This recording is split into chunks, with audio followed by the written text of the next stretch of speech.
Good morning, lovelies. How you doing? It is Kani Kamala here. I'm beginning a new venture today. It's been over 11 years since I've done a YouTube video where I've actually shown my face, and I thought it was about time. So I'm going to be reading today, just short reading for full moon in Libra. I'm going to pop some rose oil on.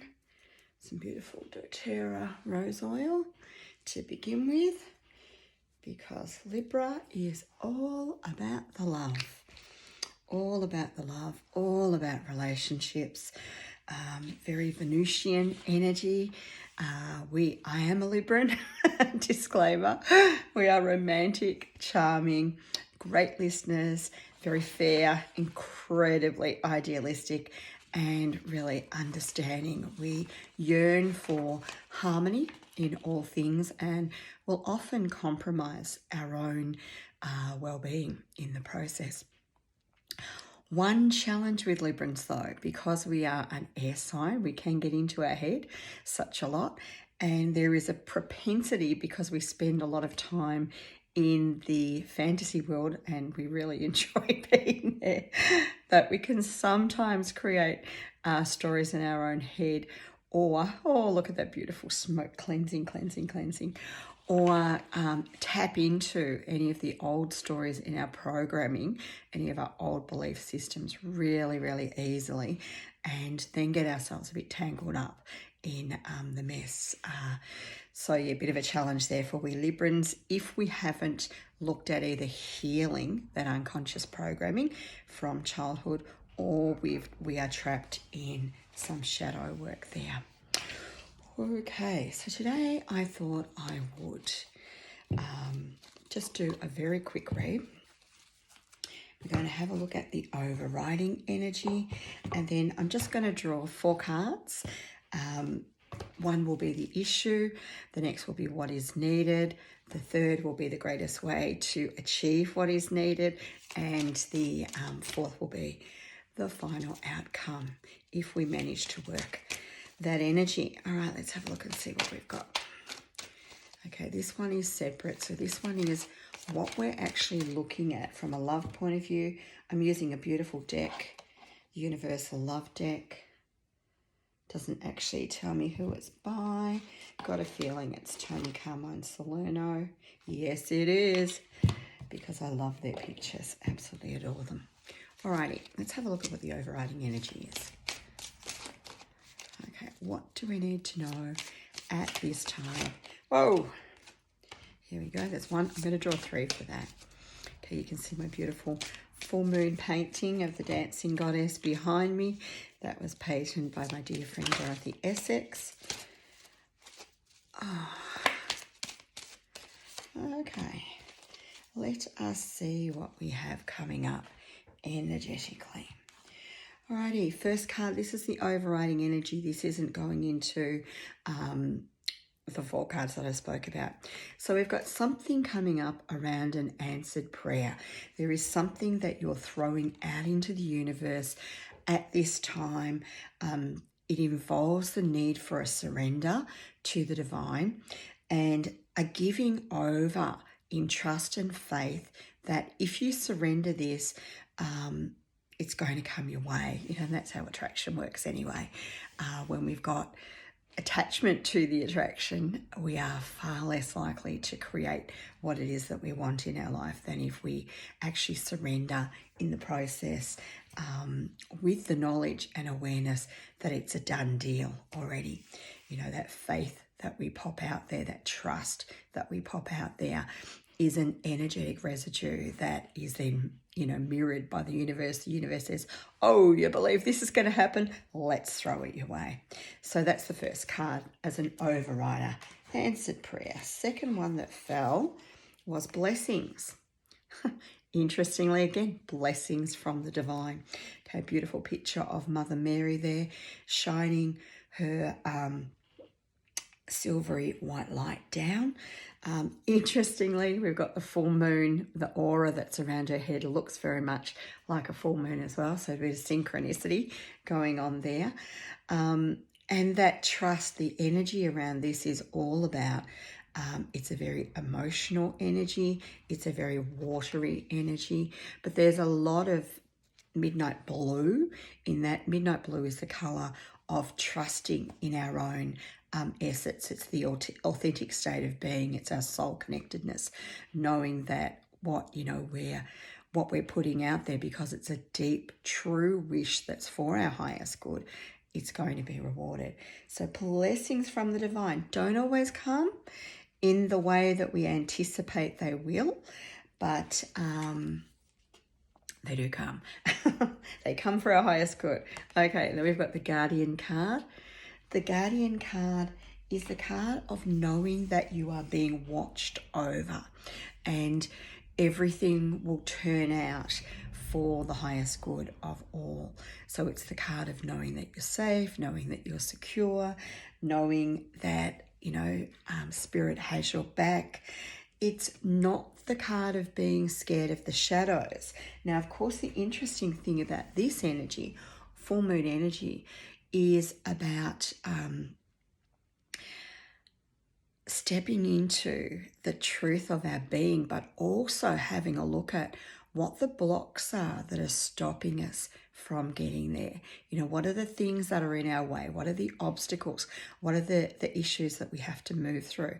And, being very, very authentic in our engagement with that awareness, so that we're actually facing the things that we need to face for our own growth, because the reality is we came here for our soul's growth, and we signed that contract in the soul world, and many of us didn't have our glasses on and read the fine print, is my favourite expression.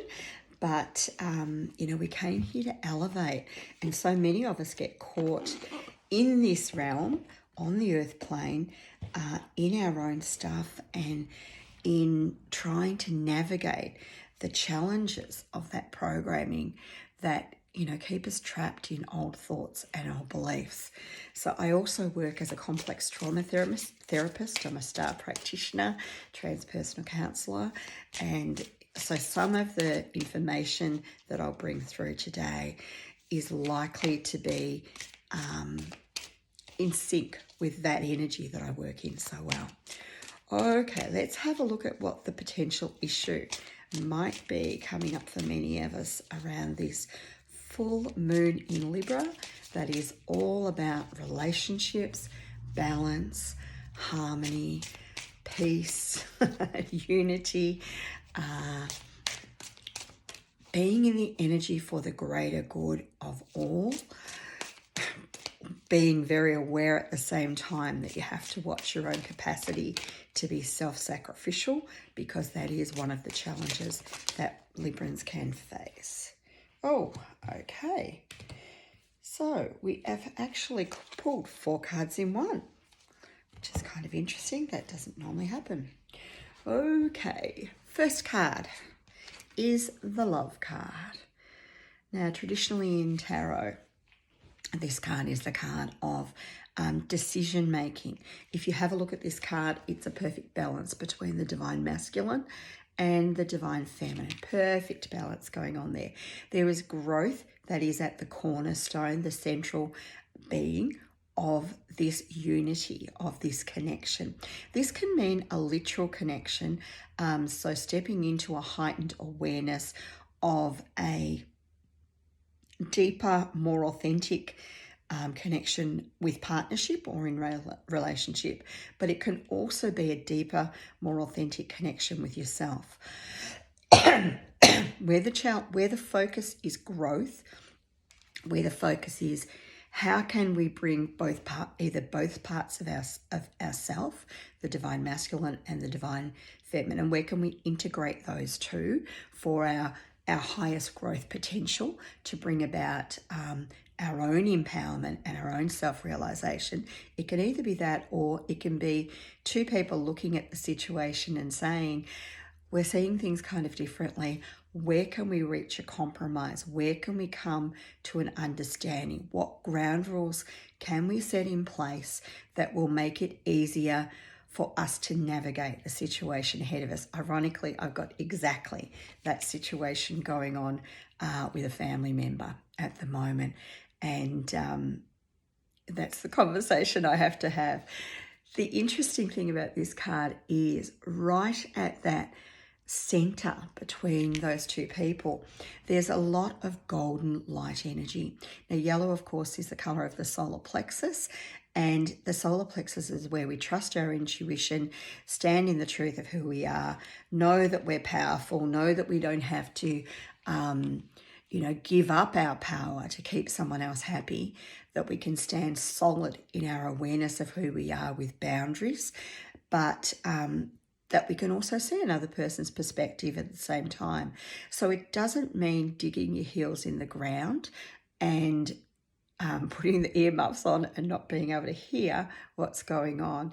Very different to that. It means being able to look at a situation from a very clear awareness of what the things are that are really, really important to you, and they would be more likely to be in a value capacity. So it will be things like, I'm not prepared to compromise on surrendering my peace. And so you would have a conversation around the fact that a situation is causing angst within your peacefulness, and how can you reach a compromise so that both people feel peaceful and harmonious in the situation, that you create an energy between the two of you where there's a fruitfulness that's allowed. Because if you have a look at this card right in the center of those two people, you've got a whole heap of growth going on, but also some blossoming. Just going to have a sip of my cuppa. Nothing like French Earl Grey. Okay, just fill that up. Got to remember it's there. Okay, another sip. Beautiful. Now she's in a very pale blue, which is the colour of being able to communicate her truth. She's also got a golden braid around her waist with a big green love heart on it. So she's coming from that pure center of personal truth, but also I want the outcome for this to be something that makes us both feel loved, makes us both feel treasured, doesn't steal anyone's power. So it's setting your intention on what you want the outcome to be. His colours are very grounded colours, very practical. So he's representing the safety, the security, the family, the stability. And between the two of them, they're both able to lean back into an awareness of both themselves and each other, where they get a fuller view of each other because they're not as closed and stuck in the situation. Sometimes you've got to take that step back to have a broader view. Okay, so lots and lots of personal growth potential going on.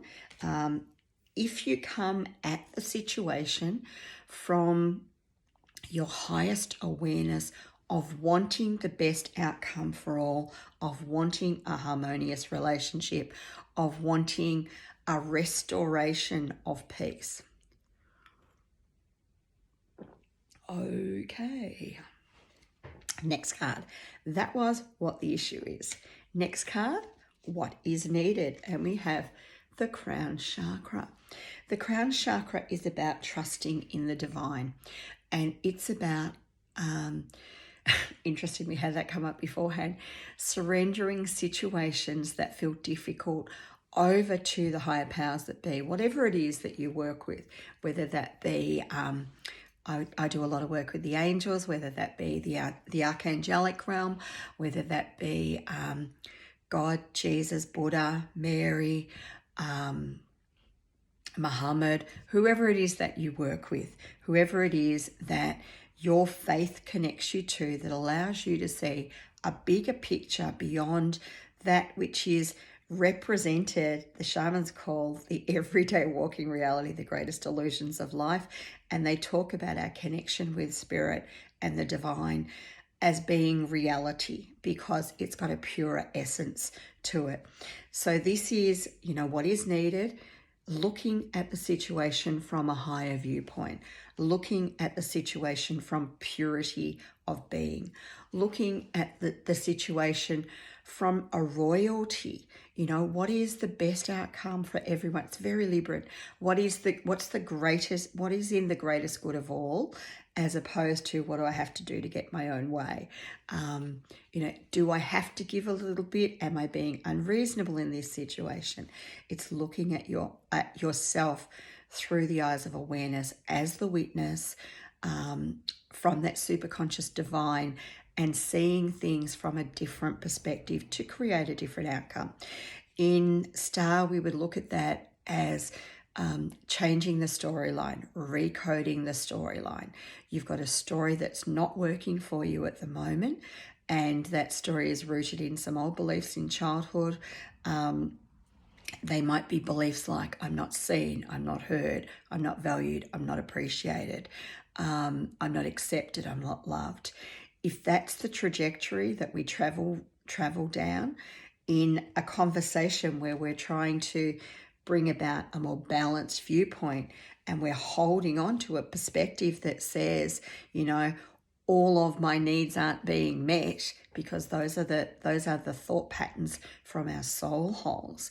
If that's the pathway we're going down, then we're not going to be creating the best outcome for all. We're not looking at what's in the highest for everyone. We're only looking at, I've got a hurt from childhood where my needs weren't met, and that's what I'm going to fixate on. And, the reality is, for most of us, that's what we come here to do on this earth plane. We come here to break those family patterns. We come here to change the storylines of our ancestral lineage. Okay. What is the issue? What is needed? Greatest way to achieve it. Solar plexus energy, standing in your personal power. Interesting. So in order to stand into our personal power, we've obviously got to change the storyline as well too. Standing in your personal power means looking at the awareness of who you really are. And those will always be in sync with essences of the soul. Our truth is our soul alignment. So our truth are the things like love, peace, joy, personal power, and all of the things that, from a value point of view, that fall underneath those categories. Do we see the beauty in situations, or do we focus on what appears to be ugly and get angry about it? Do we look for the peace in a situation and try to ensure that we set up the boundaries and the systems in place that allow that to be manifested? Do we look at life from a cheerful point of view, or do we carry that dark cloud of despair with us? And, for many people who do carry that dark cloud of despair, there's often very deep inner child wounding that hasn't been dealt with. And it generally isn't the situation at the time that's the issue. It's something way, way back in the past that needs to be exhumed and worked through, and that inner child rescued, because at that time, that child didn't feel safe, didn't feel loved, didn't feel treasured. And those are the things that need to be rectified. Those aren't the true states of the soul. They're emotions that have been trapped in the energy field because of a difficult situation that the child was in. And then we've got the outcome. And the outcome is just breathe. Okay, and I'm going to add more to just breathe. For the number of the angels watching over you. 4 brings us into our connection with the divine. The thing I love about this is she's connecting with her true soul essence. She is connecting with the recoded energy of who she really is. She's connecting with her own soul. And in connecting with her own soul, she allows herself to have a more heightened viewpoint of, what the potential of her life can be. She doesn't have to be trapped in the stories of her past. Within that soul essence over here, you can see that there's a lot of stars. Stars are symbolically dreams, wishes, hopes, visions manifesting into reality. And when we learn to operate from our soul, which has signed that contract for us to come back and be the most incredible, powerful, highest potential version of ourselves that we can possibly be in this lifetime. When we align with that energy, then we can create the magic of becoming, stepping into that person that we were really always meant to be, without the limitation of the childhood programming that said to us, you can't do this and you can't do that, and you can't be this and you can't be that, and you can't be seen and you can't be heard, and it's not safe to do this. Those are the things that hold us back. And so she's meeting herself, ironically, in her solar plexus energy. She stepped into the truth of her own power, and she's then able to meet that soul version of herself with all of the ethereal energy of possibility that soul contains. So she's basically coming to super conscious connection with herself. This time for we Librans, Libran energy all about love, peace, harmony, balance, is all about rebuilding, refocusing, re-energizing the magnificence of our own relationship with ourselves, because our relationship with ourselves is fundamental to all relationships that follow afterwards. And so when we can tell our life from a different viewpoint, then we can create such a different outcome. I hope something in there resonated for you, and it's an hasta la vista from me. Have a wonderful full moon in Libra. Bye.